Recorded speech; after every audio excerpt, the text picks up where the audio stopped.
안녕하세요. 줄리엣입니다.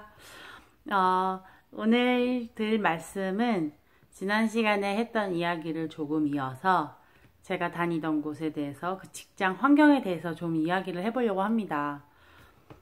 여러분들이 비싼 그런 좋은 영어 유치원 생각하시면 물론 고급스럽고 또 인격도 굉장히 좋은 분들이 일하시고 뭔가 최고의 것, 최상의 것만 있을 것 같지만 제가 지난 시간에 말씀드렸다시피 호텔에서 일할 때 2성급, 3성급, 4성급, 5성급에 일하는 뭐 매니저든지 아니면은 청소하는 사람이든지 각 호텔에서 받는 위치에 따른 페이가 비슷하더라도 정말 좋은 사람들이 흔히 말하는 평이 높은 곳에서 일하는 사람이 더 스트레스가 많을 거라고 제가 느낄 수 있었던 건 정말 교육비가 높은 영어 유치원이었지만 거기서 받는 스트레스도 그에 비례했기 때문입니다. 여러분도 아시다시피 여러분이 200만 원짜리 TV를 사는 것과 아마 50만 원짜리 TV를 사는 것에 대한 기대와 거기에 표준화는 그 내용이 좀 다를 거라고 생각합니다. 200만 원짜리는 성능도 더 좋을 것이고 화면도 더 깨끗할 것이고 뭔가 서비스도 더 좋겠죠. 저희도 그랬어요. 아이들의 학원비가 비쌌죠. 유치원비가 비쌌고 또 100억이 뭐 그렇게 상당하는 그 유치원이었지만 모든 것이 깨끗했고 유기농이었고 그런데 재밌는 것은 그 아이들이 너무 깨끗한 것, 너무 좋은 것에 식사를 하고 또 간식을 먹을 수 있고는 했지만 또 재밌는 것은 상대적으로 너무 깨끗한 거, 위생적인 것만 따지다 보니 아이들이 몸이 좀 많이 약한 편이더라고요. 웃기죠? 또 어른들이 그런 말씀을 하시더라고요. 아이들은 흙도 좀 주워 먹고 해야지 건강해진다 이런 말을 하시더라고요. 근데 제가 나중에 그 유치원에서 일하면서 느꼈던 것이 맞다. 정말 아이들이 이것이 유해하고 이것이 안 되고 뭐든지 손 씻어 막 깨끗이 한다고 그게 다 건강한 것도 아니구나 라는 것을 느꼈고 정말 그 상류 사회에 대한 많은 생각을 하게 됐습니다. 제가 일했을 때 좀 직장 환경이 그렇게 좋진 않았어요. 지금 돌이켜보면 수업이 그렇게 많지는 않았거든요. 근데 그 중간중간에 당연히 선생님들이 놀 수는 없잖아요. 중간중간에 수업을 준비하는 거 항상 일하고 있었고 또 만약에 담임 선생님이나 저는 A반, B반을 가르치고 있었는데 두 개의 반을 다 가르치고 있었는데 선생님들이 빌 경우에는 제가 또 들어가기도 하고 또 위에서 선생님들을 너무 자르다 보니 또한 선생님들이 너무 금방금방 관두다 보니 그것을 메꿔야 하는 것들도 많았습니다. 여러분도 여성분들이 일하시는 여초 현상? 그 여자가 많은 곳에 갔을 때 그 여자들끼리의 기싸움이 있잖아요. 저는 기라고는 저한테서는 찾아볼 수 없습니다. 왜냐면 제가 20대 때부터 저에 대한 모든 것을 많이 내려놨기 때문입니다. 물론 아직도 제 안에서 꿈틀대는 그 자존심이나 뭔지 모르게 내가 무시를 당했을 때에는 저도 모르게 지렁이도 밟으면 꿈틀댄다는 말처럼 저에게 그런 점이 있을 수 있겠습니다.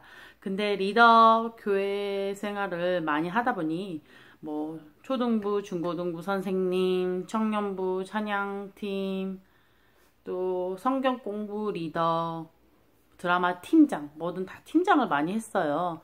그리스 간사.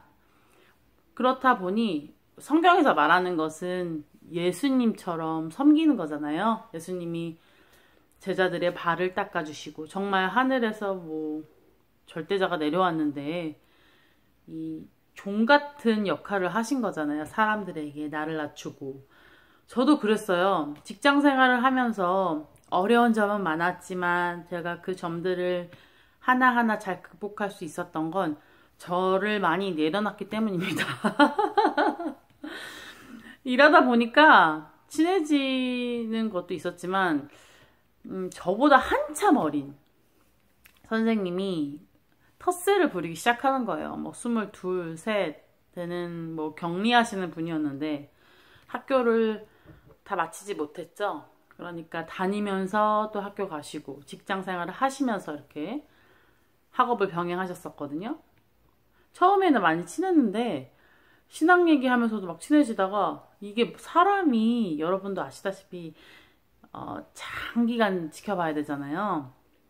어떤 분들은 유튜브 보시고 동영상 몇 개 보고 사람들의 판단하는 경우가 있고 이 사람이 맞다 아니다 뭐 진실이다 아니다라고 하시는 분들도 있지만 그것도 우리는 모릅니다. 인생을 정말 정말 길게 봐야지 그 사람에 대해서 알 수 있는 거죠. 그 열매를 보고 알 수 있죠.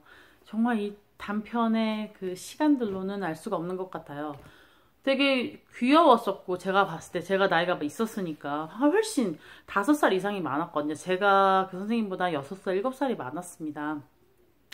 귀엽고 또 뭐 신앙도 비슷하다고 해서 잘했었는데 나중에는 자기가 기분이 좋으면 잘하지만 텃세를 부리는 거죠. 저보다 키도 훨씬 작고 어렵고 경력도 적었지만 또 이제 뭐 원장선생님과 친한 거죠. 그러니까 막 자기가 하고 싶은 대로 막 하는 거예요. 선생님 가위 쓰시고요. 여기 자리에 놔둬주세요. 아 그리고 있잖아요. 풀은요.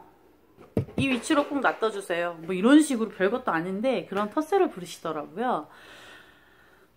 처음엔 너무 답답하고 뭐 그런 점들도 있었고 직장에 다니다 보니 또 압박감 위에서 이렇게 해라 저렇게 해라 카메라로 다 관찰하고 있고 제가 하는 모습까지 다 보고 계신 겁니다. 저도 몰랐어요. 얼마나 배가 고팠으면 잘못된 걸 수 있죠. 근데 제가 뭐 음식을 먹는 모습 보셨나 봐요. 어떻게 하고 있는데 먹었는지는 잘 모르겠지만 어쨌든 아이들과 있을 때 먹은 건 아니겠죠. 근데 그것을 카메라로 보시고는 저를 제재를 시킨 거죠. 그리고 제가 얌전하게 고분고분하기보다도 항상 싱글생글 웃고 항상 적극적이고 밝고 이러니까 저를 누르고 싶은 거예요. 왜냐면 다른 제가 아르바이트를 해도 어디를 가도 되게 환영받고 사랑받는 캐릭터였는데 거기는 약간 공산주의적인 거죠.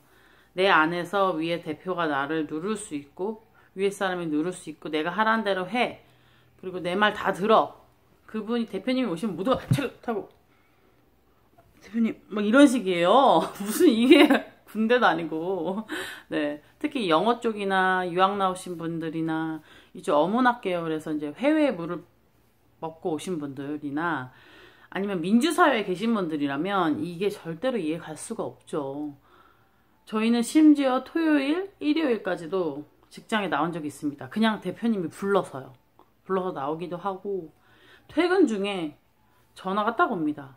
그래서 실장님인가요? 무슨 님인가요? 갑자기 생각은 안 나는데 직분의 이름의 생각이 나진 않습니다만 실장님이라고 해볼게요. 실장님이 저희가 퇴근 중에 버스 타고 가고 있는데 부른 거예요. 회식한다고.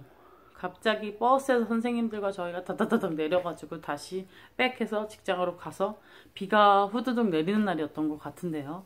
또 회식하러 다 같이 가고 회식 끝나는 시간이 정해져 있지도 않고 몇 번 그렇게 밥을 먹은 적도 있었고요. 어느 날은 다음 날이 토요일이었기 때문에 회식을 하는데 끝나질 않는 겁니다. 저는 안 되겠는 거죠. 12시에 그냥 저는 죄송합니다. 저 먼저 가봐야겠습니다 하고 나왔는데 딴 선생님들은 그 라인에 계신 분들은 그쵸 위에 분과 그 라인에 계신 분들은 새벽 2시 뭐 몇 시까지 있었다고 하더라고요. 여자분들인데 저는 정말 깜짝 놀랐습니다. 그리고 그분께서 되게 유명하신 분이었거든요. 대표님이 그쪽 라인이 이름만 대면 다 아시는 그런 분인데 월급을 제때 못 주시는 거예요. 그래서 월급이 밀리기 시작했습니다. 한 달, 2달. 그나마 다행이었던 건 저는 이제 직장을 마치고 과외를 갔었기 때문에 과외에서 나오는 돈이 있어서 그나마 제 생활비가 이렇게 충족이 될 수 있었습니다. 아마 다른 분들은 너무 힘드셨을 것 같아요. 저희는 2달인데 알고 보니 저희가 버스도 운행을 같이 했거든요. 저는 진짜 바닥까지 다 해본 것 같아요.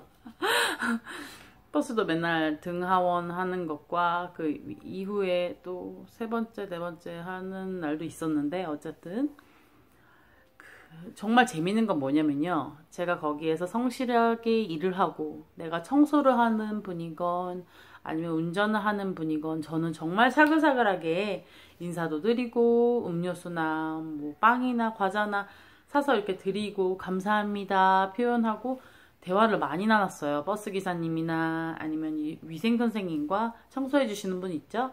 그 어머님과 이야기도 자주 나누고 어머니 안녕하세요 감사합니다. 기사님 또 아이들을 하원하고 퇴원하고 하다 보면 시간이 굉장히 있습니다. 하루에도 1시간 정도는 적어도 있거든요. 앞뒤로. 그러다 보면 이야기를 많이 나누는데 정말 그 전설 같은 이야기들 학원의 그 유치원의 히스토리들을 다 듣게 됩니다. 아 그러면서 이런 갈등 구조들이 이래서 생긴 거구나 라는 것도 파악하게 됐고요. 저희 교사들은 2달 월급이 밀렸는데 아니 기사님들은 3달이 밀린 거예요. 그래서 너무너무 화가 머리끝까지 나셔가지고 혹시 이 돈을 못 받을까 하는 두려움이 사람들에게 있잖아요. 저희에게 계속 호소를 하시는 거죠. 선생님 월급 받았어요? 선생님 월급 받았어요? 네, 뭐 그런 일도 많았고 처음에는 그래도 내가 학교를 오래 다녔는데 내가 이 처음부터 시작하고 또한 사람들이 주는 그 압박감이나 이 A그룹, B그룹 속에서 정말 견디기 힘든 것들이 많이 있었어요. 그리고 정말 성인학원에서 전화가 왔을 때는 당장 달려가고 싶은 마음도 있었지만 제 일을 다 해야겠다는 그런 사명감이 앞섰습니다. 그래서 너무 속상했었죠. 그 처음에 그 풀타임으로 일을 했을 때 직장 생활을 하면서 화장실로 막 달려갔어요. 화장실을 아무 때나 갈 수가 없죠. 왜냐면 아이들을 돌봐야 되기 때문에 선생님들과 이렇게 바톤 터치를 하면서 가는데 화장실에 가서 진짜 눈물이 막 나오겠는데 이 코를 잡고 참아야 돼. 엄청 울었어요. 속으로. 겉으로는 못 울고 그래 하면서 정말 엄마 아빠를 많이 생각하게 됐습니다. 엄마 아빠가 얼마나 우리를 키우느라 힘들었으며 돈 버시고 또 생계를 꾸려 나가시는데 얼마나 어려움들이 많았을까. 근데 이것들을 오빠랑 나를 키우기 위해서 다 감내하시고 이렇게 열심히 사셨구나 하는 생각을 정말 많이 하게 됐고요. 모든 직장인들에 대해서 정말 우러러보는 또 존경하는 마음을 직장 생활을 하면서 정말 많이 깨닫겠습니다. 오늘의 이야기, 많은 이야기가 있어요. 직장 생활하면. 근데 뭐 다른 주제를 가지고 얘기할 때마다 가끔 얘기해주면 첨가물처럼 얘기해주면 좋을 것 같고요. 제가 직장 생활을 하면서 깊게 느낀 것은 뭐냐면 제가 성인 학원에서 취업한 지 4일 만에 전화가 왔다고 했잖아요. 근데 교실에 들어가서 무릎을 꿇고 간절히 기도를 했죠. 그래도 이 아이들을 책임져야 될 것 같다.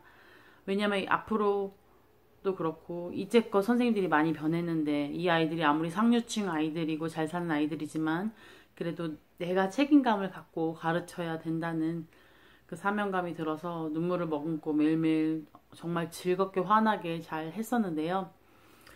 그 당시에 느꼈습니다. 내가 나중에 진짜 결혼을 할 것 같다. 결혼할지 안 할지 모르겠는 거죠. 그 당시에 20대 후반이었기 때문에 네, 미래가 불확실하잖아요.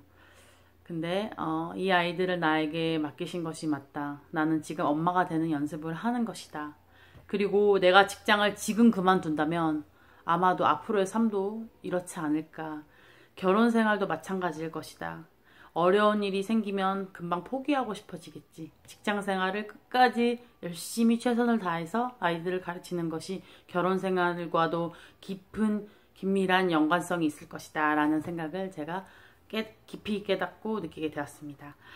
오늘 이야기는 여기까지고요. 다음 시간에 또 뵙도록 하겠습니다. 감사합니다. 사랑해요. 바이바이.